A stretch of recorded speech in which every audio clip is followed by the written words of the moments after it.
नमस्कार, स्वागत आप सभी का ग्लोबल अड्डा आप देख रहे हैं और मैं हूं आपके साथ पुनीत मिश्रा। तो 3 अहम खबरों की आज हम बात करने वाले हैं। पहली खबर है हूथियों पर इजरायली अटैक की और इसके बाद हालात अब पहले से भी ज़्यादा तनावपूर्ण हो चुके हैं।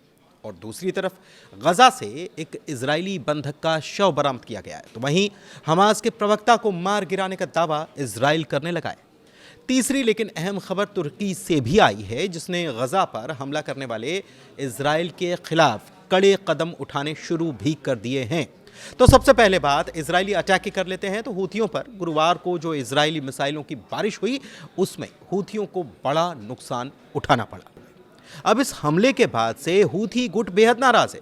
पहले ही हूथी फिलिस्तीन का समर्थन करते हुए इजराइल पर हमले करते रहे हैं और मिसाइलें छोड़ते रहे। इतना ही नहीं, लाल सागर के रास्ते होने वाले व्यापार को भी इससे बहुत बड़ा नुकसान बीते दिनों हमने देखा है। लेकिन अब लग रहा है कि लाल सागर से व्यापार पर एक बार फिर से खतरे की घंटी सुनाई पड़ेगी।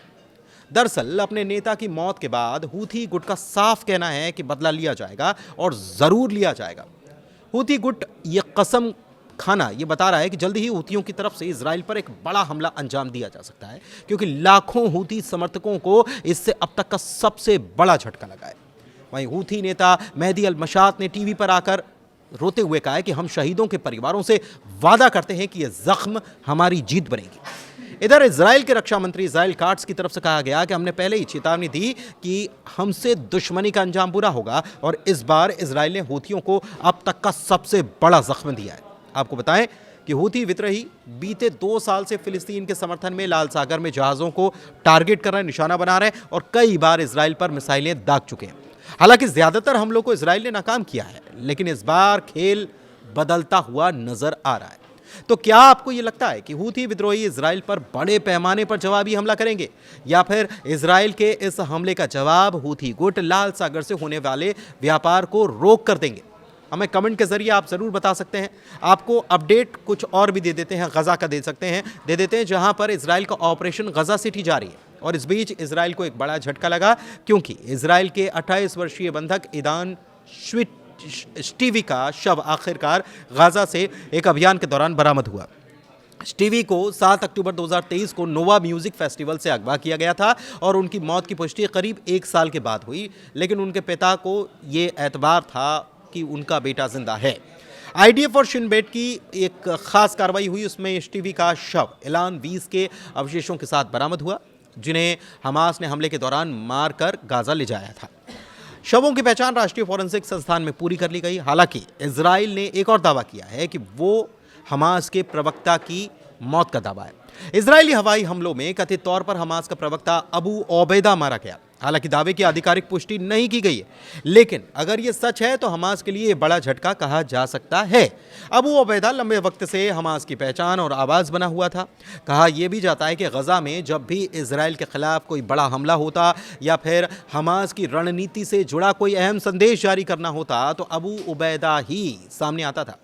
ओबैदा ही वीडियो संदेशों और ऑडियो क्लिप्स के जरिए इजराइल को चेतावनी दिया करता था, मिसाइल हमलों का दावा किया करता था, गजा पर हो रहे हमलों का जवाब पेश करता था। ओबैदा की भाषा सख्त होती थी, उसका अंदाज सख्त होता था, चुनौतीपूर्ण होता था, और यही बात थी, यही कारण था कि उसे गजा में प्रतिरोध का प्रतीक और इजराइल के लिए डराने वाला चेहरा माना जाने लगा। उधर गजा युद्ध के चलते तुर्की और इजराइल के रिश्ते लगातार बिगड़ते जा रहे हैं। अब तुर्की ने ये ऐलान कर दिया साफ तौर पर कि वो न तो इजरायली जहाज़ों को अपने पोर्ट पर उतरने देगा और न ही इजराइल की आधिकारिक उड़ानों को अपने एयर स्पेस से गुजरने देगा। तुर्की के विदेश मंत्री हाकन फिदान ने संसद में ये बताया कि हमने अपने पोर्ट्स इजरायली जहाज़ों के लिए बंद कर दिए हैं। तुर्की के जहाज़ों को भी इजराइल बंदरगाहों पर जाने की इजाज़त नहीं है। इसके अलावा हथियार और गोला बारूद लेकर आने वाले कंटेनर शिप्स को भी हमारे पोर्ट्स पर एंट्री नहीं मिलेगी। इसी तरह ऐसे विमान भी तुर्की के एयर स्पेस का इस्तेमाल नहीं कर पाएंगे। यह पहली बार हालांकि नहीं है जब तुर्की ने इजराइल को झटका दिया हो। पिछले साल की बात कर लें तो नवंबर में तुर्की ने इजराइल के राष्ट्रपति के विमान को अपने एयर स्पेस से गुजरने की इजाज़त नहीं दी थी। इसके चलते COP29 जलवायु सम्मेलन की यात्रा रद्द हो गई थी। इसी साल मई में भी इजराइल के प्रधानमंत्री नेतन्याहू को बाकू का दौरा इसी वजह से रद्द करना पड़ा था, क्योंकि अंकारा ने उन्हें ओवरफ्लाइट यानी उनके एयर स्पेस को इस्तेमाल करने की इजाज़त नहीं दी थी। तुर्की ने मई 2023 में ही इजराइल के साथ सारे व्यापारिक रिश्ते तोड़ दिए थे। तुर्की का ये आरोप है कि गाजा में इजराइल नरसंहार यानी कि जेनोसाइड कर रहा है। अब 22 अगस्त को लागू नए नियमों के तहत इजराइल से जुड़े किसी भी कंपनी का जहाज तुर्की के पोर्ट पर नहीं रुक सकेगा। इजराइल की सबसे बड़ी शिपिंग कंपनी जो है जिम, इसने न्यूयॉर्क स्टॉक एक्सचेंज को दिए बयान में यह भी बताया कि इस फैसले से उनका वित्तीय और कारोबारी स्थिति पर बुरा असर होने वाला है। रिपोर्ट के मुताबिक तुर्की ने अपने झंडे वाले जहाज़ों को भी इजराइल के पोर्ट पर जाने से रोक दिया है और तुर्की अब ये दलील भी दे रहा है कि दुनिया का कोई भी मुल्क ऐसा नहीं है जिसने इजराइल से व्यापारिक रिश्ते पूरी तरह से तोड़े हों। तुर्की ने यह कदम इसीलिए उठाया है क्योंकि उसका यह कहना है कि हम नरसंहार के साझेदार नहीं बन सकते। धन्यवाद।